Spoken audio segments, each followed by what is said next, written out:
Hey everybody, Doctor here, and I'm back with more Pauper. For the people who are getting sick of it, I understand. Only going to be doing this for the event, so let's see how this goes. In this case, we're going to be looking at mono green Pauper, or as I'm going to be calling it in a bastardization of the English language, Pauperifilate. There we go. That's about as good as I'm getting here. In this case, we are going to be playing with that fun keyword, Proliferate.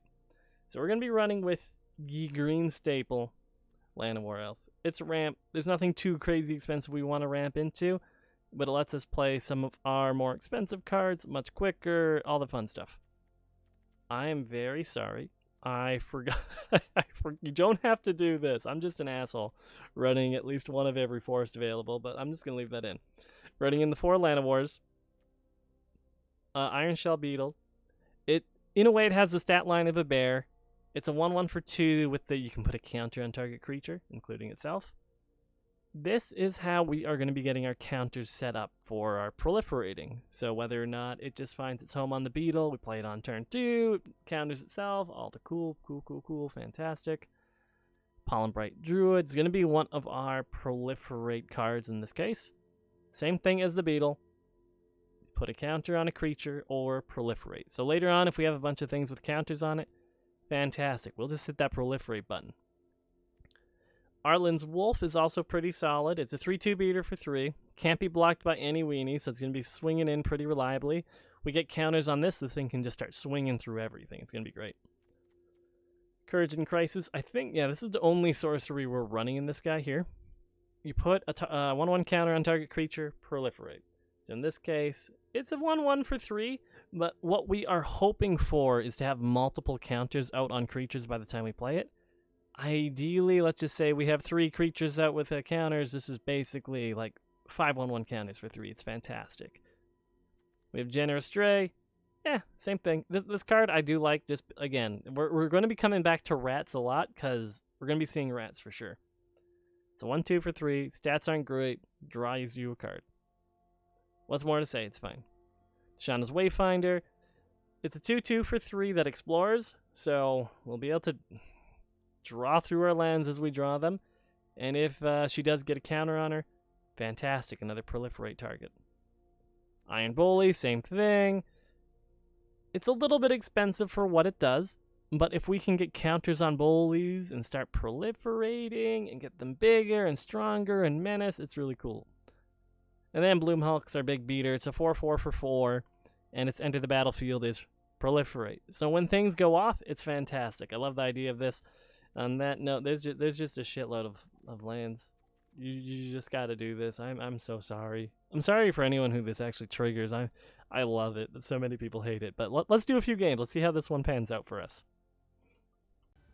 Okay, so in our first match, we are up against Zorg. Let's see how this goes for us. And we have not as much as I would want that's actually going to be giving us counters. We can turn 1 Land of War, turn 2 Arlen's. Depending on how things work after the fact, I don't hate Courage into Crisis on Arlen's, and then we have some Bloom Hulks, assuming we curve out as far as mana is concerned. Opponent deciding whether or not they want to mulligan. Looks like they're fine keeping for the moment. And let's see if Arlen's Wolf's card text here, the can't be blocked by yada yada yada, actually plays an important role.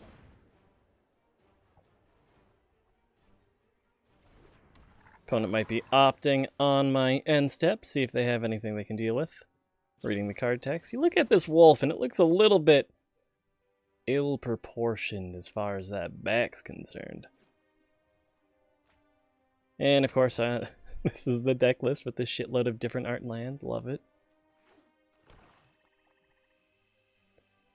One downside with what we are doing, especially knowing that they're running Dimir, is they are going to be running a suite of removal like that, which is quite the bummer. Puts us a little bit behind. Thankfully, that was before we got a bunch of proliferating off. And I'm not too attached to this Land of War. Let's see if he'll make the trade with the mass token here. Because our top end is the 4-drop, that is Bloom Hulk. We, of course, have the 4 force we need now. And an Omnixilis Cruelty. Fantastic. Here's the thing. I am a value snob, but I think we are better off potentially just getting a Bloom Hulk down now, just because it is a 4/4 beater that demands an answer. Depending on what we draw into, we can Beetle, figure out where we want our counter. Thunder Drake's coming out. Okay. Yeah, we're going to be able to, let's see, Iron Shell Beetle up our Bloom Hulk here. And how greedy do we want to be? Because right now we can pull Proliferate, get that to a 6/6. Or we can put a 1/1 counter on the Beetle. Next turn we can trigger things with Courage and Crisis, maybe even another Bloom Hulk. I think we swing in with the Bloom Hulk for now, see what happens. And I'm definitely going to be going greedy here, I think.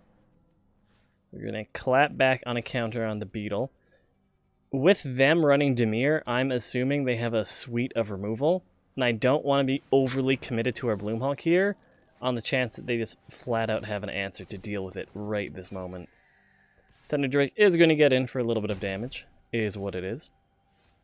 Tishana's would be cool, we don't have the mana to do fun combo shenanigans. I think we can get away with Courage and Crisis on the Pollen Bright Druid. Proliferating on all three, so now we have a 6/6 and a 3/3.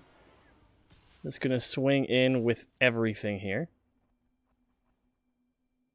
Largely because they can't make any great blocks. Double blocking doesn't do anything. They could technically block any individual creature minus the Bloom Hulk with the weird, just to block some damage. Strix dies to everything. If they don't have an answer for our board this coming turn, I think we potentially have the win with another Bloom Hulk Proliferate.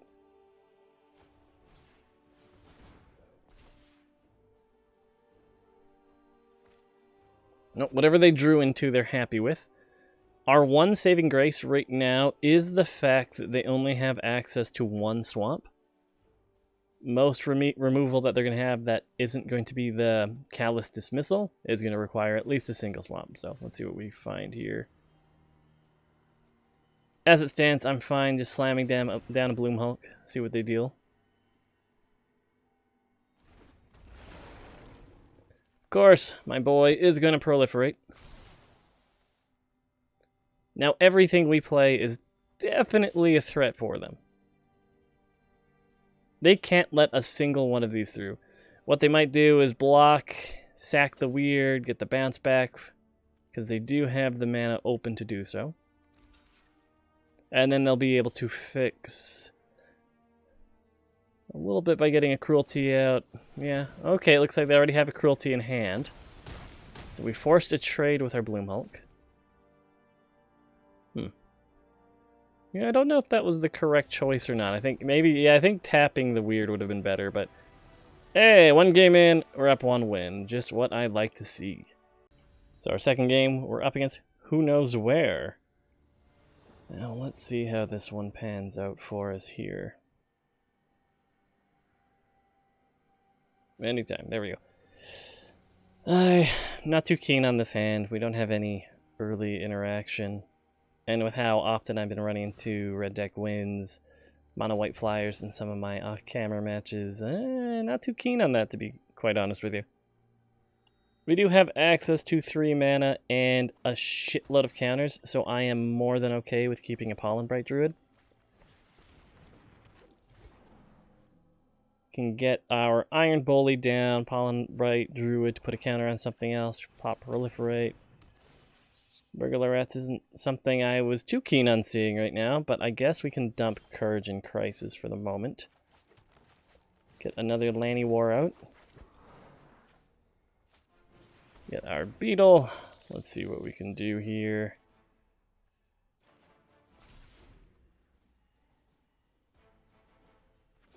Let's see, is he going to have more hand hate? Oh no, it's Rats. Okay.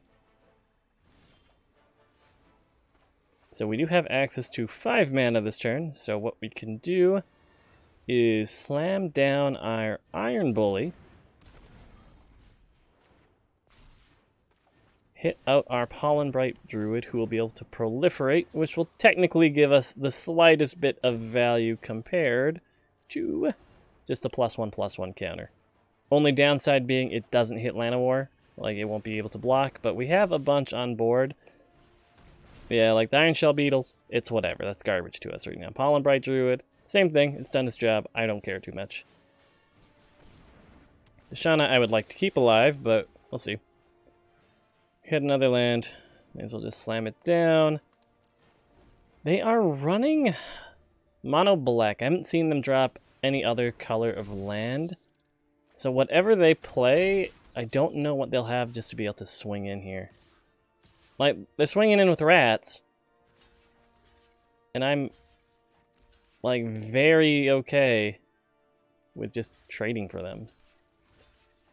Like, our creatures that have already done their things, already proliferated, already putting out a counter, they're whatever.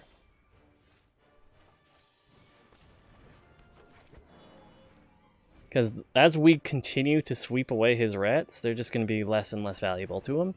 Whereas our 3/3s or 2/2s are just going to hold their value. Again, I'm not overly keen on dumping 2/2s, but all I got to do is keep this Iron Bully up. Slam down a Bloom Hulk. Now this is the part where we're going to start getting a little bit bummed out trading with their board as it stands, but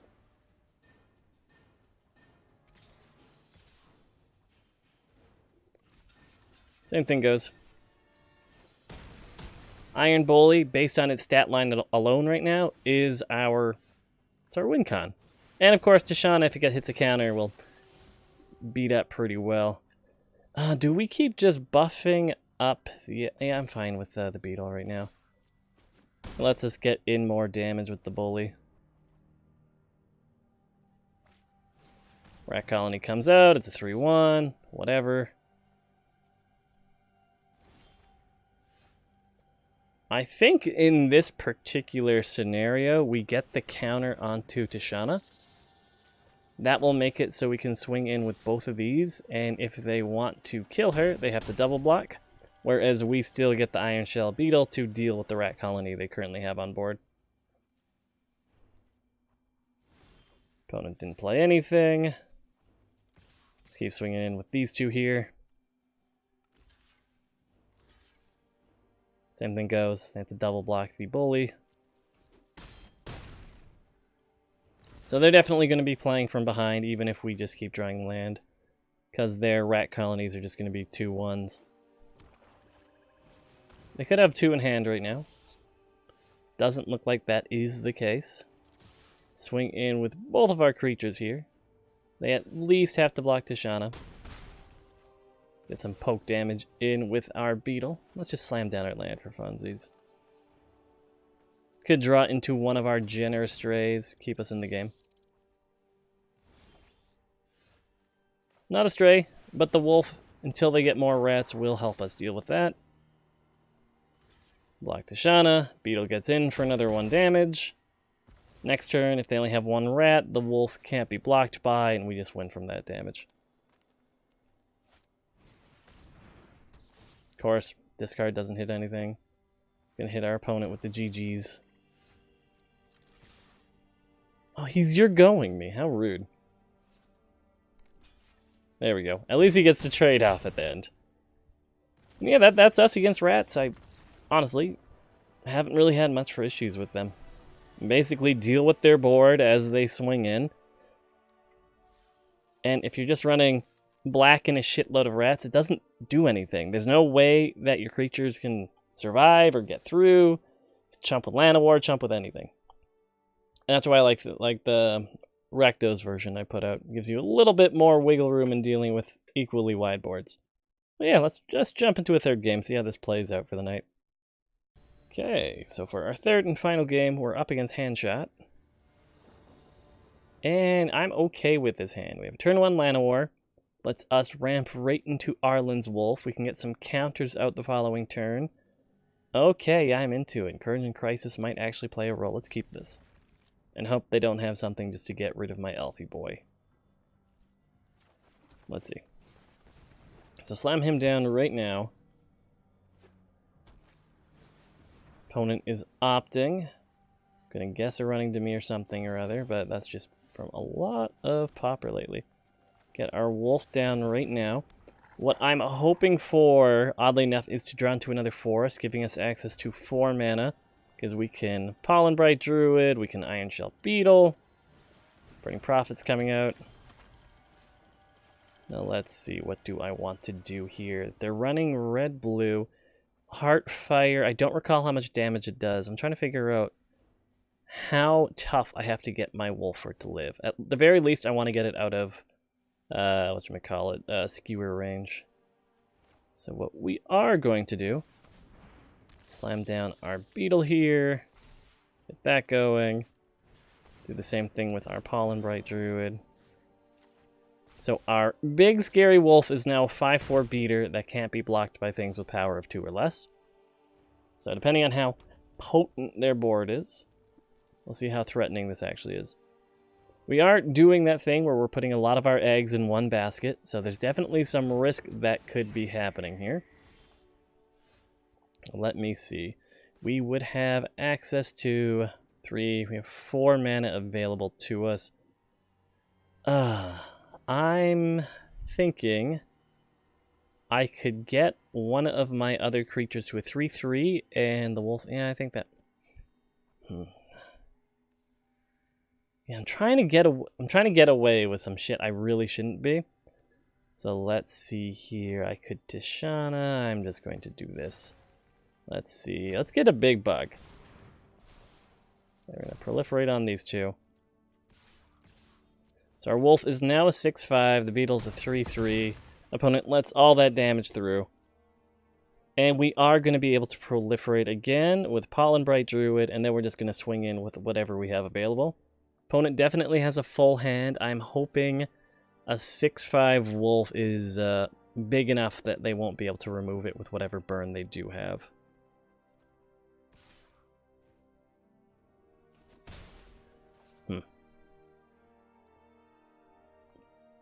Is it good? It could be a double skewer here.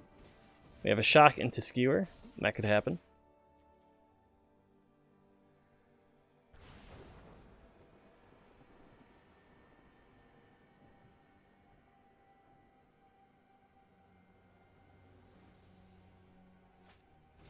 Into Jaya's Greeting. Okay. Thankfully, all the prowess stuff that they're doing right now isn't going to be happening and actually hitting my face. Now let's see. We still have 4 mana available to us. It might be in our interest to Pollen Bright Druid. Put a 1/1 counter on our other Druid here. And then Pollen Bright Druid. Proliferate. So we now have a 4/4 and a 3/3. We can safely swing in. They do probably block the beetle. Okay. So they sack their Burning Prophet. And we have 2 decent threats again. So on the board, we do have access to, what is it, 10 damage? I did not realize Electromancer was a common. Okay, that's kind of cool. And they scoop.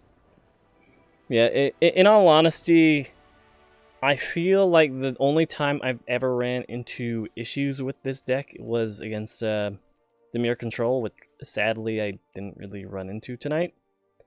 Just because they run such a suite of removal that once you start building up your board, it's dead. Right when you start getting that Proliferate chain going, it's dead. And then what are you left with? You're left with a bunch of 2/2 beetles, some Llanowar. Your biggest threat that you can play is a 4/4/4 with dead Proliferate on it. In all honesty, I've had really good luck with this one. I think the only deck that has outperformed this was the red deck wins. Mostly because it's fast, it's red, there's not too much thought to it. But yeah, I went a little bit heavy on Pauper videos. I'm hoping to do the same thing with Singleton because I really love these gimmicky events. And Singleton, at least for the time being, I think is the closest we're going to be getting to, I say this with air quotes here, a commander format. So, yeah, thanks so much for watching. To all of you who Only swung by for the Pauper video is totally fine.